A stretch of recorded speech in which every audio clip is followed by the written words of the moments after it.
구약성경 162페이지 레위기 11장 45절의 말씀, 여러분 가진 성경으로 그리고 화면을 보고 같이 읽겠습니다. 레위기 11장 45절 같이 읽겠습니다. 시작. 나는 너희의 하나님이 되려고 너희를 애굽 땅에서 인도하여 낸 여호와라. 내가 거룩하니 너희도 거룩할지어다. 한 번 더 읽겠습니다. 시작. 나는 너희의 하나님이 되려고 너희를 애굽 땅에서 인도하여 낸 여호와라. 내가 거룩하니 너희도 거룩할지어다. 아멘. 본문을 중심으로 거룩이 삶의 목적이어야 되는 이유라는 제목으로 하나님 말씀 증거하도록 하겠습니다. 한 3주에 걸쳐서 그 다음 주는 찬양 예배이기 때문에 하고 이제 그 다음 주까지 해서 3주에 걸쳐서 레위기에 대한 설교를 좀 하려고 합니다. 설교를 하게 된 배경이 있습니다. 그 지난번 방중임상을 갔는데 강사 목사님 말씀이 참 좋았는데 그 중에 레위기 말씀을 하시는데 제가 참 은혜를 많이 받았습니다. 뭘 은혜를 받았냐면 내가 너무 몰랐구나 하는 생각을 했어요. 너무 몰랐구나. 레위기의 제사에 대해서 내가 너무 몰랐구나. 근데 알고 나니까 너무 은혜가 되는 거예요. 그게 너무 은혜가 되더라고요. 그래서 공부를 좀 해야 되겠다. 내가 목사하고 그런데 너무 모른다. 돌아가서 레위기를 좀 공부해야 되겠다. 이 생각을 가지고 지난 한 주간 좀 틈이 나는데 계속 공부를 했습니다. 레위기를 공부하면서 느꼈던 점이 뭐냐면 정말 중요하구나 하는 걸 느꼈어요. 일단 1차적으로 굉장히 중요하구나. 굉장히 중요하고 하나 더 좀 놀라우면서 느꼈던 건 뭐냐면 생각보다 어렵지가 않구나 하는 걸 느꼈어요. 중요한데 어렵지가 않은데 대외적으로는 레위기가 되게 어렵다고 이렇게 많이들 생각을 하시잖아요. 중요한 걸 어렵게 느껴지도록 만드는 사단의 전략일 수도 있겠다는 생각이 들더라고요. 그래서 이제 공부를 하면서 이제 내용은 이해를 했고 그럼 이게 우리 삶이 어떤 식으로 연결이 돼야 되지라는 게 이제 그 다음에 저에게 주어진 숙제예요. 설교자들의 숙제죠. 성경 공부와 다르잖아요. 성경 공부는 내용만 전달해도 되는데 설교는 그 숙지한 내용을 삶에 연결해 주는 그 자리까지 가는 게 설교란 말이에요. 그래서 그게 쉽지가 않은 겁니다. 근데 이제 그거는 씨름해야 될 부분이고 이번에 이제 공부를 하면서 느꼈던 게 뭐냐면 레위기가 중요한 몇 가지가 크게 큰 두 가지 이유가 있는데 한 가지는 뭐냐면 성경책 중에 예수님이 말씀하시거나 하나님이 말씀하신 내용은 빨간 글씨로 써 있는 성경책들이 있어요. 여러분 요즘에는 안 나오는 것 같은데 예전 성경에는 예수님 말씀이나 하나님 말씀은 빨간 글씨로 나오는 성경책이 있습니다. 레위기는 쉽게 말하면 전체가 빨간 글씨예요. 이해되시죠? 그러니까 처음부터 끝까지 하나님이 모세에게 하신 이야기입니다. 빨간 글씨. 빨갱이란 얘기가 아니에요. 하나님이 직통으로 하신 얘기란 말입니다. 레위기 1장 1절 보니까 여호와께서 말씀하여 이르시되, 레위기 마지막 장에 레위기 27장 11절 1절에도 여호와께서 모세에게 말씀하시되, 마지막 구절은 이것은 여호와께서 시내산에서 이스라엘 자손을 위하여 모세에게 명령하신 계명이니라. 그러니까 하나님이 27장에 걸쳐서 모세에게 상세한 얘기를 했는데 많은 얘기를 하시는 건 아니에요. 중요한 얘기를 반복해서 강조해서 얘기하고 계십니다. 그러니까 이거를 한 단계 두 단계 해석해서 걸쳐서 우리 가운데 전달이 되면 생각보다 굉장히 중요한 내용들이 많이 깔려 있는 거죠. 우리랑 같은 성경을 구약 성경을 같이 보고 있는 유대인들 중에 경건한 유대인들은 자녀들이 태어나면 모세 오경, 창세기, 출애굽기, 레위기, 민수기, 신명기, 모세 오경을 통째로 암기시키는 가정이 되게 많대요. 그래서 저희 가정에도 이제 한번 시작을 해보려고 합니다. 오늘 이제 그 입교한 기념으로 김산 한번 모세 오경 째려보지 마요. 근데 여러분 유대인 가정에서 모세 오경을 암기시킬 때 가장 먼저 암기시키는 권이 어딘지 아세요? 저도 이번에 알았습니다. 대부분 신명기 생각하실 거란 말이에요. 신명기가 중요하다라고 느껴서 신명기부터 암기시킬 것 같은데 레위기 먼저 암기를 시킨대요. 중요한 걸 아는 거죠. 중요하니까 암기시키는 겁니다. 그럼 뭐가 그렇게 중요할까? 오늘 이제 한 3번에 걸쳐서 말씀을 전하고자 합니다. 일단 핵심은 이거예요. 오늘 본문 읽었던 말씀 레위기 11장 45절입니다. 같이 읽겠습니다. 시작. 나는 너희의 하나님이 되려고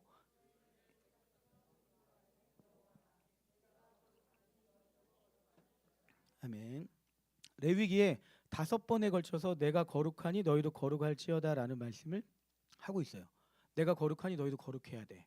나는 5번이나 강조되는 말씀인데 그 거룩이 뭔지에 대한 얘기를 레위기가 하고 있습니다. 그리고 그게 굉장히 중요한 거예요. 그리고 거룩을 가능케 하는 그 제사에 대한 이야기, 그 제사를 집례하게 될 제사장에 대한 이야기를 하고 있습니다.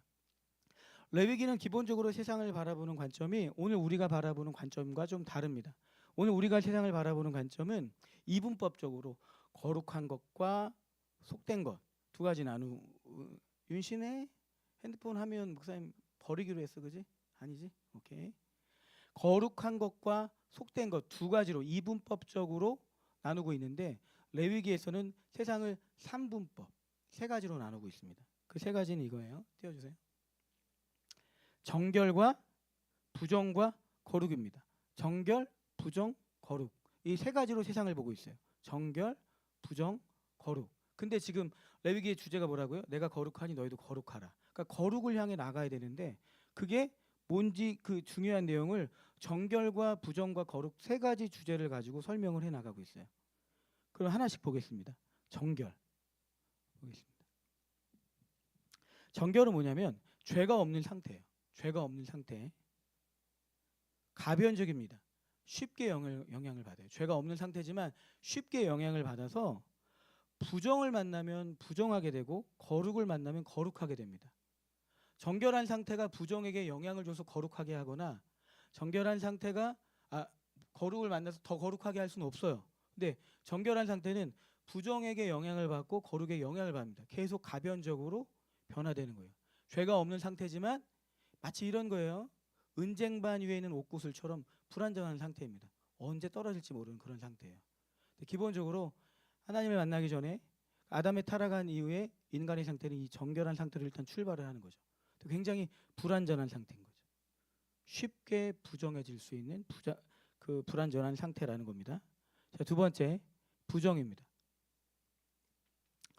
부정은 죄로 인해서 정결이 깨진 상태예요. 죄로 인해서 정결이 깨진 상태입니다. 원래 정결하면 하나님께 나아가는데 문제가 없는데 죄가 없기 때문에 하나님께 나가는 게 문제가 없는데 부정케 되면 죄로 인해서 부정케 되면 거룩하신 하나님께 나갈 수가 없고요.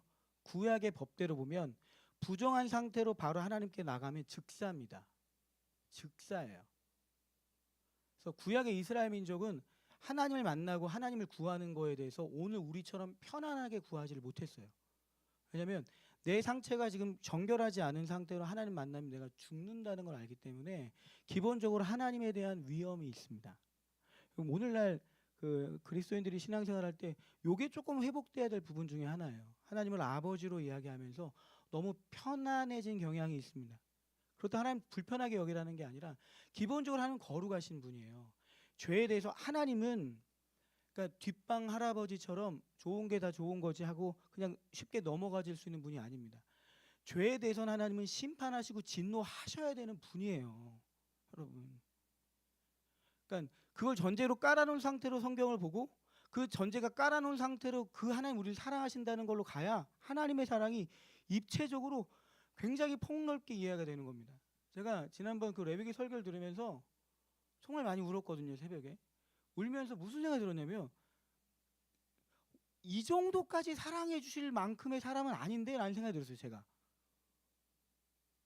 내가 이 정도 사랑을 받을 만한 자격은 없는데 그렇다고 되게 나쁜 사람인 생각도 안 했어요. 그러니까 아직 덜 여문 겁니다. 아직 부족한 거야 한참.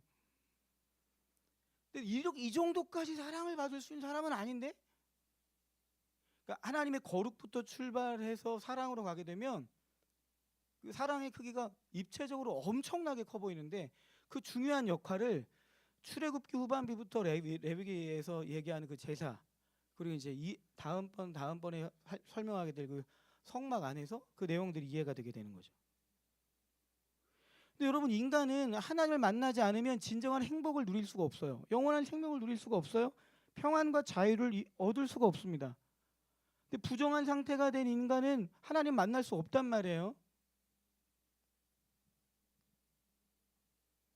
문제는 부정하지 않은 인간들이 없다는 거죠. 여기 이 자리에 앉아있는 분들 중에 레위기의 법대로 보자면 의식적으로 짓는 죄도 죄지만 무의식 중에 짓는 죄도 죄예요.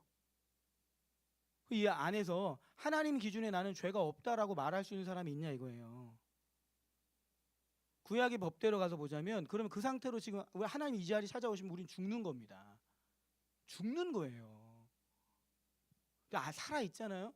그럼 뭔가 있는 겁니다. 그 안에 뭔가 하나님이 하신 작업들이 있다 이거예요. 어떤 작업을 하셨는지, 그 작업 속에 하나님은 어떤 비밀을 숨겨 놓으셨는지, 그 안에서 나는 어떻게 해야 되는지 이거에 대해서 알아야 되는데 그걸 기가 막히게 풀어내고 있는 게 레위기고, 그거에 대해서 오늘의 언어로 쉽게 해석한 게 히브리서인 거죠. 레위기와 히브리서가 손을 잡고 그 중요한 얘기를 하고 있는 겁니다. 자, 그러면 부정 다음에 정결, 부정, 그 다음 거룩이랬죠. 거룩 넘겨주세요. 거룩은 정결을 넘어선 상태예요. 여러분 이해 좀 양해를 구할게요. 제가 이 부분을 조금 더 공부를 해야 됩니다. 제가 완전히 이해하지 못했어요. 거룩이 목표 지향점인 건 알겠는데 그 다음에 좀 엉킨 부분이 있어서 제가 이거는 목표점이라는 것까지만 알려드리고 더 공부해서 알려드릴 텐데요. 어쨌든 정결을 넘어선 상태예요. 부정케 된 사람이 하나님의 방법을 통해서 정결하게 되는데 하나님이 그 정결케 하시는 걸 목표로 삼지 않으시고 한 단계 더 나가서 거룩하길 원하시는 거예요.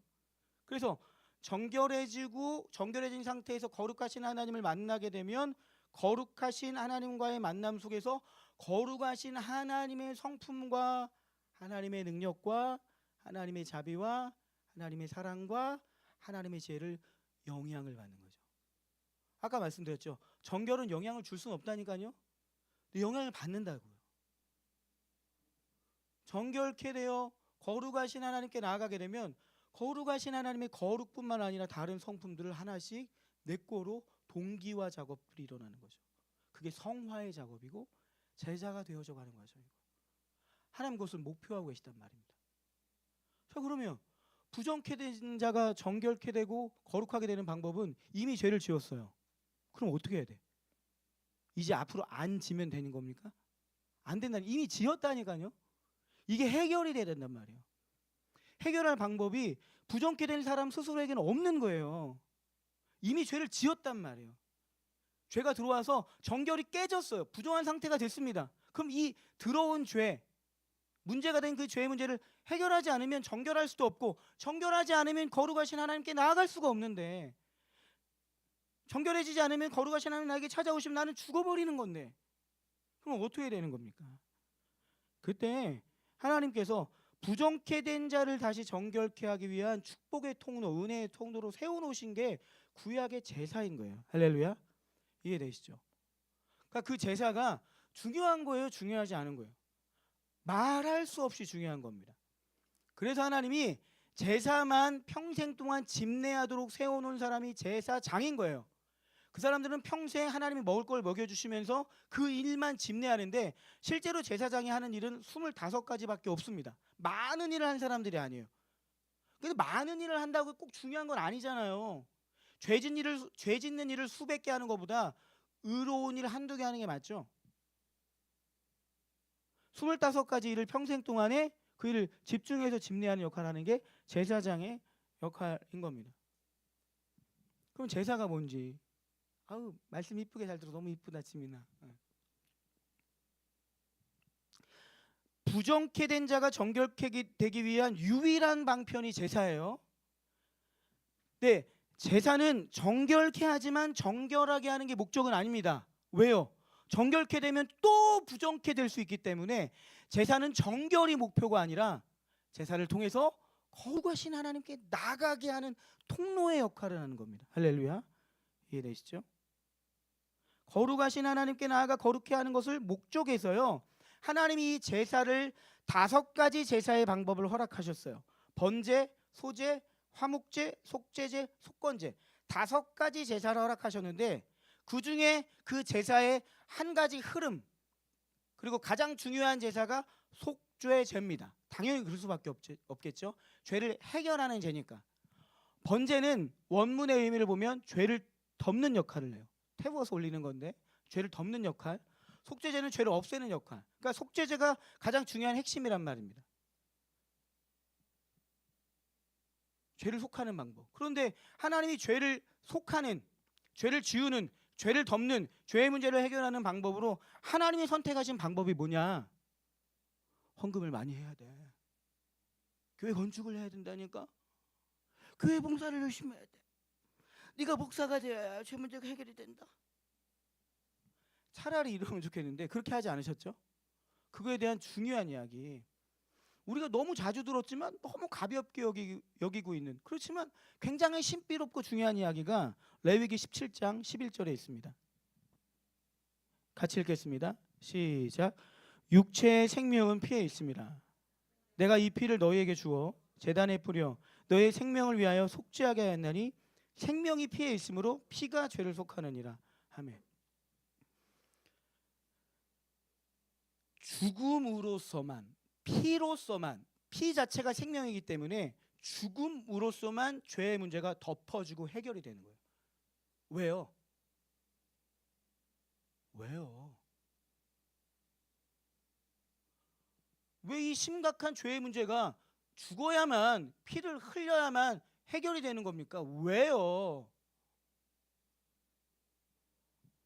그건 해가 동쪽에 뜨는 이유와 똑같다 이거예요. 이해가 되십니까? 왜 해가 동쪽에 뜨는 겁니까? 해야 명령하노니 내일은 우리 집 정문에서 떠라 하면 뜹니까? 아니에요. 매일 밥 해 먹는 거 얼마나 어렵습니까? 주일날 점심 너무 맛있지만 아침부터 땀 뻘뻘 흘리시면서 너무 고생이 많으시니까 다음 주일부터 우리는 흙 퍼다 먹도록 하겠습니다. 되냐고요? 흙 퍼먹으면 되냐고요? 안 돼요. 왜요? 거기엔 법칙이 있는 겁니다. 법칙이에요. 하나님께서 세워놓으신 법칙이 있는 거예요. 인간은 밥을 먹어야 돼. 물을 마셔야 돼. 해는 동쪽에서 떠야 돼. 서쪽으로 져야 돼. 그게 하나님 세워놓으신 법칙이란 말입니다. 만드신 분 앞에서 만들어진 존재가 됐어요. 저는 귀찮으니까 내일부터 흙 퍼먹을 거예요 라고 얘기하면 누구만 손해보는 거예요. 성경은 구약, 신약, 옛날 약속, 새로운 약속이라고 말씀드렸죠. 하나님의 약속의 이야기입니다. 하나님은 감정적이신 분이 아니에요. 감정이 동반되어 있지만 하나님 당신의 언약 안에서 일하시는 분이에요. 약속 안에서 일하시는 분이에요. 그리고 그 약속의 어느 부분에서는 왜 하나님이 이런 약속을 하시지? 어느 부분에서는 당신의 약속을 당신 스스로 파기하시는 경우들도 있어요. 가령 이겁니다. 나중에 이제 살필 텐데 구약 성경에, 구약의 이스라엘 민족이 하나님 앞에 예배드리러 갈 땐 반드시 제물이 있어야 되고 제물이 죽어야만 속죄가 되잖아요. 죄가 용서받는 것이 성립이 되는데 제물 중에 하나님께서 곡식을 허용하실 때도 있어요. 아셨어요 여러분? 곡식을 허용하실 때도 있습니다. 왜요? 언제요? 급할 때요? 시간 없을 때요? 아니에요. 소나 양이나 염소나 비둘기조차 준비할 수 없는 자들에게는 하나님이 곡식을 가져오라고 명령하고 계세요. 당신의 마치 법칙을 손해보시고 어기신 것 같이 하시면서까지 허락하신 이유가 뭡니까? 하나님은 용서하고 싶으신 분이에요. 용서 안 하기로 작정하신 분이에요. 용서하고 싶으신 분이란 말이에요. 근데 그 하나님이 무작정 용서하실 수 있는 분이 아니란 말입니다. 그러니까 교회 와서 하나님이 어떤 분인지 제대로 배우지 않으면 무의미한 시간이 될 수 있단 말입니다. 무당 굿하듯이 갈 수 있다 이거예요. 인생이 달려있는 중요한 시간이란 말입니다. 교회를 선택하고 다니는 일은 가벼운 일이 아니란 말입니다. 처음 다니고 어느 구간 동안 일정 기간 동안에 좀 가볍게 배우는 시간이 필요할 수 있겠지만 그 다음부터 진지해지지 않으면 하나님이 어떤 분인지 아셔야 돼요 여러분. 하나님의 진노가 제일 무서운 진노가 뭔지 아십니까? 내어버림이에요. 귀를 막아버리십니다. 회개할 수 있는 길을 틀어막을 때가 있어요. 그게 제일 무서운 거예요. 모두가 걱정하는데 본인만 모를 때가 있습니다. 등골이 서늘해지는 겁니다. 지난 주간에 이사야서 큐티하신 분들 보셨죠? 하나님이 이방 민족을 사용하셔서 당신의 백성을 벌하시는데 얘들이 우쭐해서 마치 자기가 힘 있는 것처럼 하니까 하나님이 멸해버리세요. 무섭게. 가벼운 분이 아니라니까요. 그런 그 가벼운 분이 아닌 것을 전제로 해서 십자가를 향해 하나님의 사랑을 가야 하나님의 사랑의 크기가 엄청나다는 걸 안단 말입니다. 그거 아세요? 나중에 다시 한번 얘기할 텐데, 내가 죄를 반복해서 치면 다시 한번 예수님이 십자가에 못 박히시는 것과 똑같은 효과인 거예요. 다시 예수님을 십자가에 못 박는 것과 똑같은 행위란 말입니다. 경건한 하나님의 사람들은 죄를 지어서 내가 손해볼 것에 대해서 두려워서 죄를 짓지 않은 게 아니라, 내가 다시 죄를 지면 마치 예수 그리스도를 다시 십자가에 못 박는 것 같은 것처럼 가슴이 아파서 죄를 두려워하는 그 자리로 가게 된다 이거예요.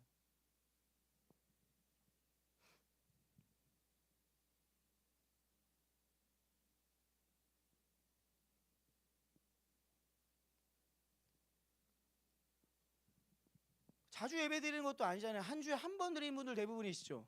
그 한 번의 예배를 친구 만나러 가도 그 따위로는 안 하고 가요. 예? 그잖아요. 친구를 만나러 가도 그렇게는 안 한다고.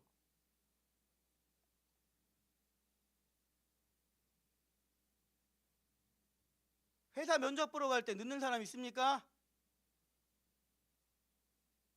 자기 결혼식에 늦는 사람 있어요? 그런 건 기가 막히게 시간을 지키면서 하나님 만나는 시간 우습죠.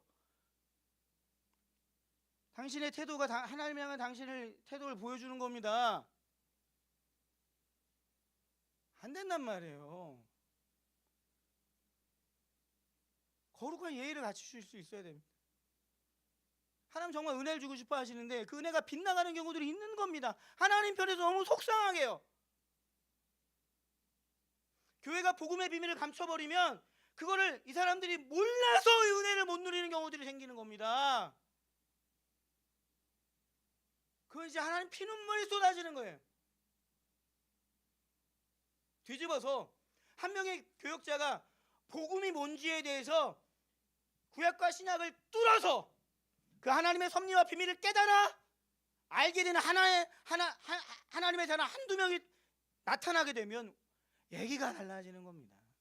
제가 지난 주간에 말씀을 공부하면서 어느 목사님의 강의를 계속 들었는데 그분의 강의를 들으면서 너무 부끄러운 거예요. 너무 부끄러운 거예요. 같은 성경을 보면서 이분은 그 성경 속 안에 들어가서 막 춤추고 뛰어다니는 것 같아요.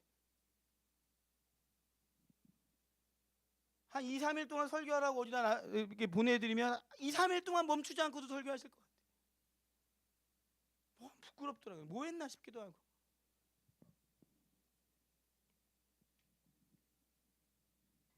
교육자로서 애쓸 테니까 여러분도 애쓰셔야 돼요. 우리의 중심과 태도를 생각보다 중요하게 보신단 말입니다. 아담이 타락한 이후에 가인과 아벨의 예배할 때 아벨의 예배를 받으시고 가인의 예배를 안 받으셨잖아요. 거기 성경 문구가 어떻게 나옵니까? 그들이 갖고 왔던 그 재물의 문제가 전혀 없었어요. 거기에는 언급도 안 해요. 근데 뭘 언급하고 있습니까? 가인과 가인의 예물, 아벨과 아벨의 예물, 그들이 예물과 그들을 동일시하고 계시단 말입니다. 예배자의 태도와 자세를, 하나님을 향해 갈망하고 있는 그의 태도와 자세를 생각보다 굉장히 중요하게 보신단 말이에요. 몰라서 그럴 때는 가르치는 사람들의 문제지만 알려준 다음부터는 책임이 여러분들한테 가는 거예요.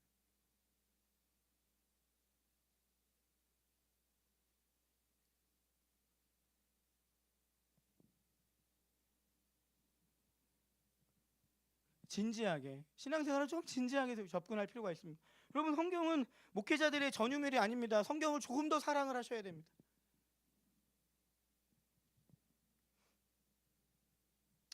아까 말씀드렸던 것처럼 제사의 목적은 정결이 아닙니다. 거룩하신 하나님께 나가게 하는 거예요. 거룩하신 하나님께 나아갈 때 그 하나님의 아름다운 성품이 내 것이 점점 되어져 가는 거죠. 지혜로워지고 사랑스러워지고 아름다워지고 전능할 수는 없지만 담대해질 수 있는 거죠. 그러면 이 질문이 나와야 돼요. 그러면 우린 제사를 드리지 않는 거죠? 우리는 왜 제사를 드리지 않는 겁니까? 왜 우리는 교회 올 때 소나 양이나 정결한 소나 흠없는 소나 양이나 아니면 비둘기나 염소 같은 걸 안 갖고 와도 되는 겁니까? 그들이 속죄 제사 드릴 때 가볍게 드리지도 않았어요. 흠 없는 제물 중에 골라야 됐고, 예루살렘 성전 예배하러 가는 그 길이 생각보다 긴데 가다가 조금이라도 흠이 생기면 다시 돌아가서 해야 될 정도로 가벼운 일이 아니었습니다. 그리고 그 모든 과정을 하나님은 예배로 생각하신 거예요. 이해가 되세요? 현장에 나가서 알랑 방구 끼는 걸 예배로 보시는 게 아니라 제물을 고르는 과정에서 흠 없는 제물을 찾고 그것을 안고 교회까지 가는, 그 제사장까지 가는, 그 제사드리러 가는 그 과정 자체가 그 모든 과정이 하나님을 예배하는 과정으로 보셨단 말입니다. 근데 그 편의를 주려고 성전 앞에다가 양 팔고 소 팔고 염소 파는 놈들이 등장했던 거잖아요. 그래서 예수님이 그 온유하신 분이 다 뒤집어 엎은 거 아닙니까? 이 하나님 마음도 모르는 이 인간들 하면서 왜 제사를 드리지 않습니까? 왜 예배로 바뀌게 됐죠? 결론부터 말씀드리면 예수님 때문이에요. 예수님 때문에. 이렇게 편리하게 예배 드릴 수 있었던 건 예수님 때문이란 말입니다. 시대가 바뀌었기 때문에 하나님이 다른 시대에 다른 방법을 쓰시는 것이 아니라 예수님 때문에. 속죄 제사, 속죄 예배를 드리기 위해서는 4가지 필수 요소가 있습니다. 첫 번째는 깨달음, 인정이에요. 아, 내가 죄를 졌구나라고 깨닫는 것, 이거 첫 번째입니다. 깨닫고 난 다음에 두 번째는 제물이 필요합니다. 소나 양이나 염소나 비둘기나 정말 가난하면 곡식이나. 세 번째는 그것을 제사장 앞으로 가져가서 제사장 앞에서 그걸 죽여야 됩니다. 피 흘려 죽어야 됩니다. 그리고 그 모든 것을 집례하는 제사장이 필요해요. 이 4가지가 꼭 필요합니다. 죄에 대한 깨달음, 인정, 제물, 피 흘려 죽음, 제사장. 지금 우리한테 모두 필요 없어진 것들이 되었죠. 왜 없어지게 되었는지를 레위기가 형상과 그림을 보여주고 그것에 대해서 설명하고 있는 게 히브리서입니다. 히브리서의 중요한 구절을 보면서 확인하겠습니다. 히브리서 7장 22절부터 25절까지 같이 읽겠습니다. 시작. 이와 같이 예수는 더 좋은 언약의 보증이 되셨느니라. 제사장 된 그들의 수요가 많은 것은 죽음으로 말미암아 항상 잊지 못함이로되 예수는 영원히 계심으로 그 제사장 직분도 갈리지 아니하느니라. 그러므로 자기를 힘입어 하나님께 나아가는 자들을 온전히 구원하실 수 있으니 이는 그가 항상 살아계셔서 그들을 위하여 간구하심이라. 뭐로 얘기하고 있냐면 그 제사장들은, 구약의 제사장들은 여러 명이 필요했고 그들은 언젠간 죽어. 그런데 그들은 하나의 그림자였을 뿐이야. 어떤 누구의 그림자면 바로 예수님의 그림자였을 뿐이야. 예수님은 영원한 제사장이야. 제사장의 역할은 백성을 하나님께로 인도하는 통로의 역할을 하는 사람입니다. 백성들의 마음을 대변하는 역할을 하는 사람입니다. 예수님이 바로 영원한 제사장으로 영원히 계시다는 걸 얘기하는 거예요. 그래서 지금 오늘 우리에게는 그 제사장의 역할이 필요 없어졌습니다. 히브리서 7장 12절 26절 같이 읽겠습니다. 시작. 율법을 따라 거의 모든 물건이 피로써 정결하게 되나니 피 흘림이 없은즉 사함이 없느니라. 그리하면 그가 세상을 창조한 때부터 자주 고난을 받았어야 할 것이로되 이제 자기를 단번에 제물로 드려 죄를 없이 하시려고 세상 끝에 나타나셨느니라. 아멘. 제물이 필요하다겠죠. 흠 없는 제물이어야 됐습니다. 그 왜 흠이 없어야 되는지는 제가 2주 후에 말씀 통해 설명을 드릴게요. 왜 흠이 없어야 되냐면, 그러니까 흠 없는 제물도 결국 그림자였는데 예수님의 그림자였단 말이에요. 그가 죽으신 겁니다. 그러니까 유대인들이 여기서 동의를 못한 거예요. 그래서 신약으로 못 넘어온 겁니다. 왜 예수가 죽어? 동의가 안 돼서 그 이사야 53장 그가 찔림은 우리의 허물 때문이요 그가 상함은 우리 죄 때문이요, 이 고백을 유대인들은 우리가 찔림은 우리의 허물 때문이요 라고 바꿔서 읽고 있습니다. 그 제물은 결국 예수 그리스도의 그림자였단 말입니다. 근데 제가 지난번에 말씀을 들으면서 여기서 무너졌어요. 뭐 무너졌냐면, 저는 예수님 처음 믿었을 때 예수님 한 번의 죽음으로 저의 죄의 문제가 해결됐다라고 생각했어요. 물론 한 번의 죽음으로 끝났지만 제가 반복해서 죄를 질 때 회개하면 입술내 고백으로 끝날 거라 생각을 했어요. 그러나 구약의 제사로 넘어가게 되면 그 사람들이 한 번 제사 드렸다고 제사를 끝나는 게 아니잖아요. 또 죄를 짓고 깨닫게 되면 다시 한번 제사를 드려야 되면 그 제사 때 또 제물이 필요하고 또 제물이 죽는 겁니다. 영적으로 보면 내가 다시 죄를 질 때마다 다시 예수 그리스도를 십자가 위로 묶는 것과 똑같은 행동이 되는 거예요. 그런데 내가 회개하면 하나님이 다시 한번 십자가 위에서 예수를 죽이는 것과 똑같은 거란 말입니다. 제가 거기서 완전히 무너졌어요. 나 그 정도는 아닌데 나를 위해 그렇게까지 하실 필요는 없을 것 같은데.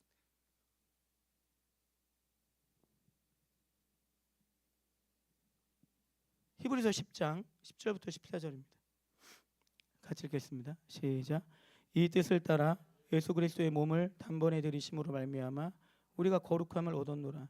제사장마다 매일 서서 섬기며 자주 같은 제사를 드리되 이 제사는 언제나 죄를 없게 하지 못하거니와 오직 그리스도는 죄를 위하여 영원한 제사를 드리시고 하나님 우편에 앉으사 그 후에 자기 원수들을 자기 발등상이 되게 하실 때까지 기다리시나니 그가 거룩하게 된 자들을 한 번의 제사로 영원히 온전하게 하셨느니라. 반복해서 얘기하고 있죠. 집에 돌아가서 히브리서를 처음부터 끝까지 한번 읽어보십시오. 조금 보일 거예요. 조금만 설명해 드려도 보일 겁니다. 그렇구나. 그분이 죽으셨어요. 예수 그리스도께서 하나님이 인간의 몸을 입고 이 땅에 오셔서 죽으셨단 말이에요. 십자가에서. 여러 가지 생각이 듭니다. 제일 먼저 드는 생각은 죄가 그토록 무서운 거예요, 여러분. 다른 말로 하면 죄의 문제가 해결되지 않으면 그 진노를 누가 받아야 되는 거예요? 내가 받는 겁니다. 가벼운 게 아니라니까요. 가벼운 게 아니라니까요. 어떤 경건한 하나님의 사람들은 그래서 자기가 믿어지지 않은 것 때문에 굉장히 오랫동안 고민하고 씨름하는 사람도 있는 겁니다. 저 역시 그랬어요. 저는 경건하지도 않았지만 내가 믿어지지 않은 것 때문에 굉장히 괴로웠습니다. 왜 안 믿어지지? 왜 믿는데 이것밖에 되지 않지? 죄인이라며 왜 이거 이 정도밖에 안 되는 거지? 죄에 대해서 진지한 고민도 한 번도 없이, 그리스도를 믿음으로 그 예수 그리스도에 대한 감격도 한 번도 없이 예수를 믿었다라고 얘기할 수 있는 사람이 그의 거듭남과 구원을 진심이라고 생각할 수 있을까요? 물론 하나님은 구원하려고 하시는 분이시지만 그가 애매한 고백 속에서 삶에 아무런 변화도 없이 적당히 교회 행사 안에서, 교회 프로그램 안에서 적당히 길들여진 상태로 커가고 있다면 그는 현대판 니고데모일 수도 있습니다. 그는 예수님 만나기 전에 사울일 수도 있다 이거예요. 부모의 신앙으로 내가 구원받는 게 아닙니다. 교회 오랫동안 다닌 연수로 구원받는 게 아닙니다. 하나님 앞에서 진지하게 여러분의 영혼을 돌아보는 시간을 갖지 않으시면 안 됩니다. 레위기의 중요한 주제를 간단하게 풀어드렸어요. 어떠세요, 여러분? 어려운 얘기는 일단 안 하고 있었습니다. 하나님이 어려운 얘기하고 싶어 하시는 분이 아니에요. 시대의 차이 때문에, 언어의 차이 때문에 어렵게 보이는 거고 중요한 부분을 사단이 많이 가려놔서 어렵다고 느껴지는 것 뿐입니다. 교회는 중요한 이야기를 쉽게 풀어내는 작업을 계속 하는 겁니다. 제가 이번에 말씀을 준비하고 공부하면서 하나님 앞에 간절히 기도했던 것 중에 하나가, 제가 새로 준비하는 일들이 있는데 이게 좀 잘 되면 저에게 좀 시간이 좀 많이 확보될 것 같아요. 그러면 성경을 좀 더 많이 공부하고 연구하고 싶어요 라고 기도하고 있습니다. 어떻게 인도하실지 모르겠지만 먹고는 살아야 되고 해야 될 일들이 있으니까 여유가 없는데, 하나님 불과 한 2달, 석 달 전까지 제가 굉장히 교만해서 더 공부할 거 별로 없다 이 생각하고 있었거든요. 완전히 박살 난 거죠. 완전히 가불지만 그럼 지금 유치원 졸업도 안 했어. 너무 이제 궁금한 거죠.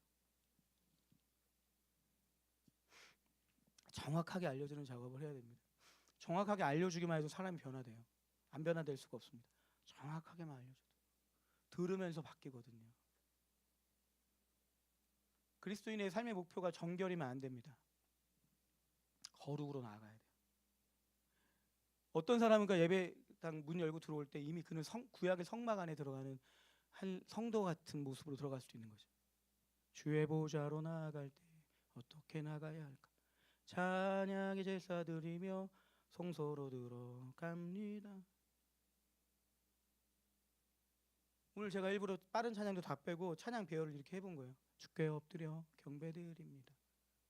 보혈을 지나 하나님 품으로 보혈 세상의 모든 이곳에 오셔서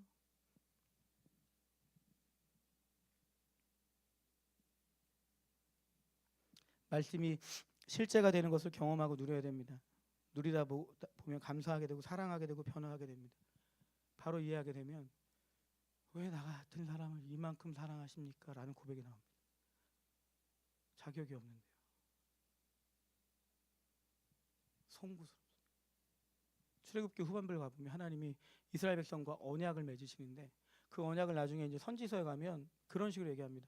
너희가 나와 결혼했을 때, 혼인했을 때 그 얘기를 하세요. 내가 예수를 믿는 거를 하나님과 우리 자신의 언약에 묶인 결혼처럼 표현하신단 말입니다. 넌 나의 아내고 난 너의 남편이야. 그래서 출애굽기 그 19장 이전까지는 계속 개별적인 죄의 문제를 다루다가 19장 이후부터는 하나님이 우상 숭배에 대한 얘기를 합니다. 왜요? 남편이 있는데 다른 남편 만나면 안 되잖아요. 아내가 있는데 다른 여자 만나면 안 되잖아요. 그래서 하나님 극도로 우상 숭배에 대한 부분을 혐오하듯이 계속 얘기하시는 겁니다. 넌 내 아내인데, 넌 내 것인데. 벌하려고 막 준비하시는 분이 아니라 하나님의 거룩한 분노가, 불타는 분노, 사랑의 분노가 막 애끓는 분노가 있는 거예요. 돌아와라.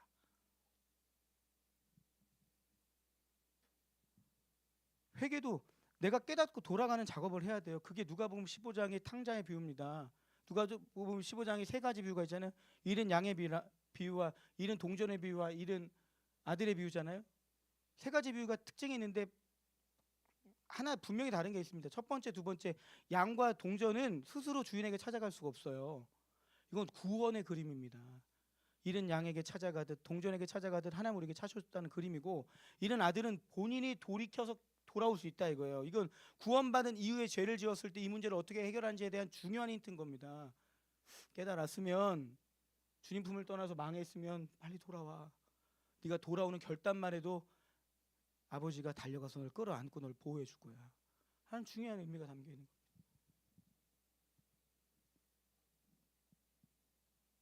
아무쪼록 성경을 통해서 우리에게 풀어주시고 보여주시는 하나님의 사랑을 깊이 깨달아 그 핵심과 중심에 있는 예수 그리스도의 그 은혜와 십자가를 깨달아 하나님의 사람으로 정결이 목표가 아니라 거룩을 향해 나아가는 우리 모두가 되기를 주의 이름으로 축복합니다. 우리 다 같이 일어나셔서 함께 찬양하시겠습니다.